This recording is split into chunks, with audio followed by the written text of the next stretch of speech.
Hello,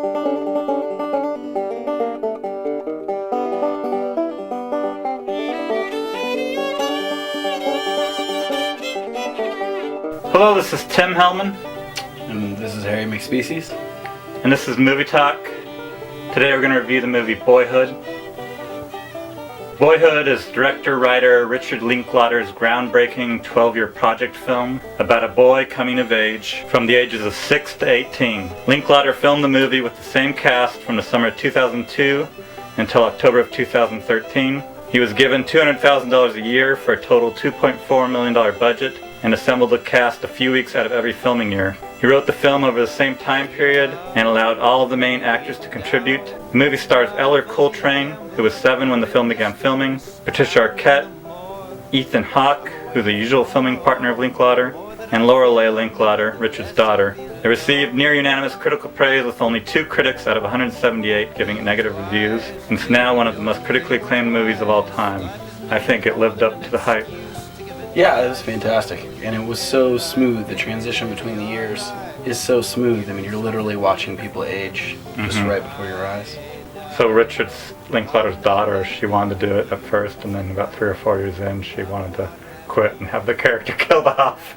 And Richard was like, "No, hilarious. I know we can't kill her character off." But then a couple years later, she got more motivated and back into it. Unfortunately, I thought she was the weakest link. Yeah, Ethan Hawke did an outstanding job. Patricia Arquette was amazing through it, you know.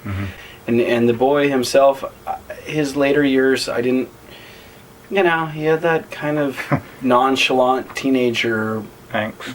Yeah, bullshit. But it was very believable. It was, you know, it wasn't like that. It was like a lot of kids, how they question things when they get to a certain age. Right. He had a lot of questions about life at that age. Yeah. What is the meaning? What is pointless and everything, you know. Right. Yeah. And I have to admit, I don't have a huge stomach for that too much myself. I still think you can't deny it was a really well made movie, even if you dislike it because you didn't relate to the kid at all. But right. Well, I mean, a huge core of the movie that's not an actor is just the concept of how it was made in its own right. So I guess I wouldn't lend as much credence to someone that didn't like it because they weren't inspired by the main character. I'll definitely concede I wasn't as stoked on the kid in the later years either. But that's what people complain about the later years, is that that's when they just started to not like him. Well, right. But that's, I mean, I think that's the same feeling that I was just talking about. We get so kind of like, you know, teen angst is just so kind of, you know, but it's life. It makes a lot of us roll our eyes. Well, it is. It's a great examination of what people have to deal with, I think, what parents have to deal with. And well, and I you might have to go through that with your son. Oh, I'm sure I will. I'm sure I'm hear some of that exact same bullshit without a doubt.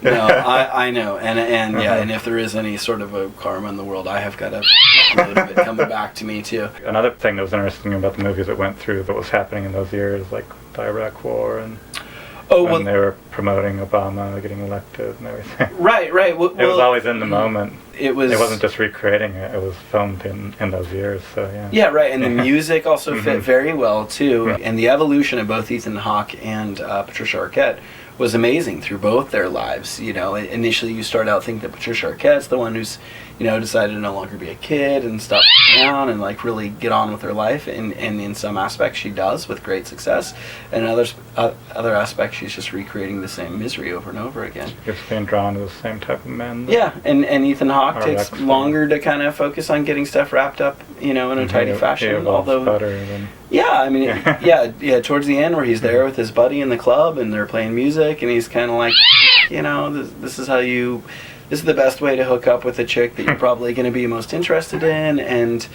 you know, whatever, a few comments about work and everything. Hi, Morris. He, you know, he really had kind of evolved into kind of a live and let live sort of character, of which, you know, I was, you know, I'm great, something I aspire to myself. But we were saying they should do a sequel and start it now. Well, I think we should create some legal action to where they can't stop. I think they ought to come back in 12 years and then 12 Well, right, and when they fucking die, then that character dies. Richard Linklater had told Ethan Hawke that if he died making this movie that he had to take over and finish the film. Well, so they're very close. Yeah. Well, they've done a lot of movies together. Okay. the Well, whole Before trilogy. well, it's good to have a backup plan. Mm-hmm. So what rating would you give it? 5. I give 5 too. Yeah. And just out of respect for the whole movie, like we said, it wasn't the most relatable main character, but he was pretty realistic. Yeah, I don't think I love them all very much, and even my sort of, not as being enthusiastic about the latter years. Clearly other people felt that way. I don't attribute that to anything of it being insincere.